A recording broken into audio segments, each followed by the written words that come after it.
Hello. So, first of all, I am going to be reading off a script, so if it looks like I'm reading off a script, that is why.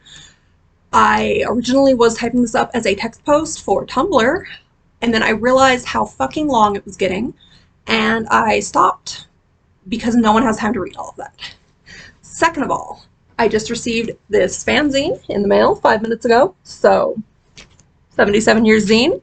Please follow them on Twitter and Tumblr, and if they are shown enough interest in it, they are going to be printing these again in October and possibly making more zines in the future, and I would love to see more of this. Okay, down to business. It recently came to my attention that the BBC published 73 Doctor Who paperback novels between 1997 and 2005. Now, I can't speak to all of them, but the impression I got from the single one that I partially read, and from the fact that they made 73 of them in the span of 8 years, almost all by different writers, leads me to one conclusion. The BBC wanted a quick cash grab and didn't particularly care about the quality of the content. I don't know that any of it was actually reviewed by anyone at the BBC before getting the stamp of approval. The authors definitely were people being paid very little who just wanted to do it because they wanted their Doctor Who fanfiction to be canon. So that is where we are starting out with all of this. I'm sitting on the book. So this is the book. Wow. Now again, this is the only one I've read, so this review will only be of this one. It is Mad Dogs and Englishmen by Paul Magers. Probably butchering that name, so sorry.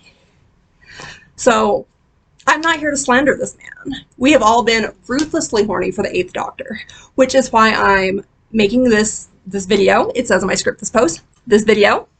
This book is ruthlessly horny for the 8th Doctor. And I'd like casual enjoyers of the fandom to be aware of that fact without having to read a 248-page novel that's seemingly out of print and only available via gently used secondhand paperback. It seems to most to follow a pattern of one chapter on Earth, one chapter on Dog World. Yes, the dog planet is literally just called Dog World. The Earth chapters follow the plot of a writer who, in the Doctor's memory, wrote a fantasy novel about elves and fairies and such. However, it's been brought to the Doctor's attention that someone has rewritten the past. This author's novel is now about true events that happened on Dog World, something a human author should have no knowledge of, prompting the Doctor to investigate, and thus the setup of the book.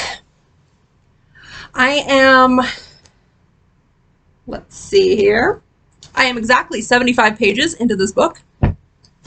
And yes, I am writing this love letter before I even get to the end because I know already that it deserves it. So far, the Earth chapters are fairly bland. The author of the... I'm not going to edit this at all, so I just lost my place, and I'm going to scroll since we're already off topic. The author in question, the fictional author in this book, is part of a club with a bunch of other writers. They meet once a week and discuss their writing. I've seen in other shorter reviews on Amazon and such that suggest these authors are thinly veiled parodies of real-world famous authors. But truthfully, I don't have enough knowledge of literature to touch on that. Awesome, that brings us back to why I'm wearing these glasses with my cosplay. They make me look educated. And we want to give off that vibe for this video because I don't know what I'm talking about. So eventually they introduce this new character who's joined the book club. I assume at some point it's going to turn out that this man coerced the main character human into writing a different novel than the one he originally planned to write. But what's pertinent about this new man is this. His books are described as being full of sorcery and sexual perversion. Repeatedly. They use the phrase sexual perversion multiple times in the chapter where he's introduced. The main character human tells his wife that he has no interest in this man's sexually perverse literature, but in the narration it's made pretty clear that he's lying, he loves the smut, and he's thrilled to hear more of it. Me too. This new man has just opened his mind to all these new possibilities. Anyway, moving on. When we're introduced to the Doctor, he is on a planet of furries. Pig furries and bug furries and cat furries, etc. Everyone on this planet, and this is not Dog World. They're not even on Dog World yet. Everyone on this planet is an anthropomorphic animal, save for the Doctor and his 2 human companions. This is where he discovers that there have been changes made to this novel, and then he goes to Dog World. There's just this whole setup in this world full of furries, like just to set up the plot. Once again, scrolling on my script because I was not prepared. So Dog World.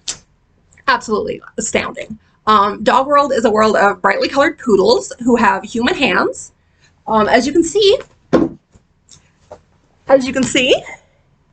human hand, holding a cigarette and holding a gun. So, poodles, human hands, and they have their own culture that mirrors Earth. On this planet, the dogs are in charge, and the humans are expected to be naked on all fours and leashed at all times. Before the doctor even enters the scene, we get pages from the perspective of a little blue dog. The little blue dog is aware that there are planets where dogs are kept as pets on leashes, and he is said to often fantasize about such a thing. He desperately wants to be a pet.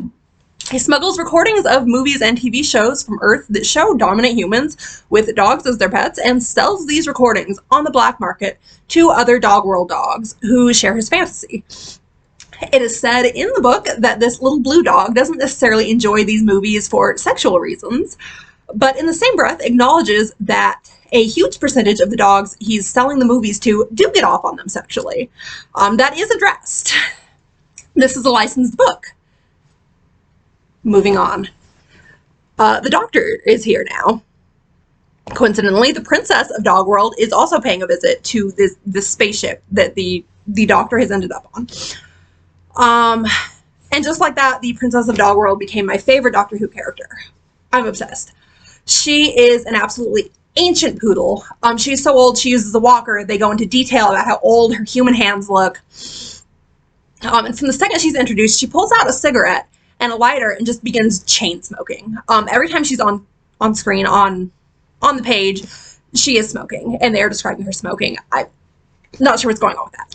Anyway, her crown is so heavy with jewels that she struggles to hold her head up, and she is explicitly stated to be wearing 3-inch long fake eyelashes. They specifically say 3 inches long. Please envision how excessive that is. I love her. I love her so much. The princess's reaction to seeing the doctor and his human companions on this Dog World spaceship is to assume they've been brought here specifically for her, as human pets to entertain her during her visit. The doctor actually just drops to his knees at the sight of her without being asked. I'm going to read you her dialogue, her response to this happening, to all of this happening. So she says, "It is, in point of fact, a breach of etiquette to have wild creatures brought thus into our presence. Have them walk on all fours, as is proper, fit them with collars and chokers, strip them of their quaint little outfits. We can't have them running around like this." So that happens. They go through with these orders. Holy shit. They've been on Dog World for 5 minutes. We are a third of the way through this book.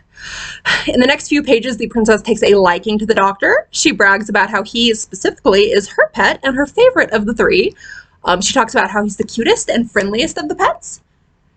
She runs her strange human fingers through his hair on numerous occasions throughout the next 6 pages of this book. The book does go on to describe, so that the readers don't forget at any point, that they are all three now naked. When they try to stand, they're told that it's improper, that they're to crawl everywhere on all fours. The female companion is slightly off-put by all of this, but the doctor and his male companion have absolutely no complaints. They are perfectly comfortable on their knees at the dog princess's paws. The doctor specifically seems very pleased with the amount of praise and attention he's receiving from the princess. That's where I'm at right now. I would promise to continue with updates, but truly, if you're hooked at this point, you should just buy the book. It was like $7 through a third-party seller on Amazon. You can probably find it on Goodreads. I don't know. I don't think they print it anymore, but I just needed everyone to understand what's happening in these licensed Eighth Doctor novels that were written so quickly. Please buy the book.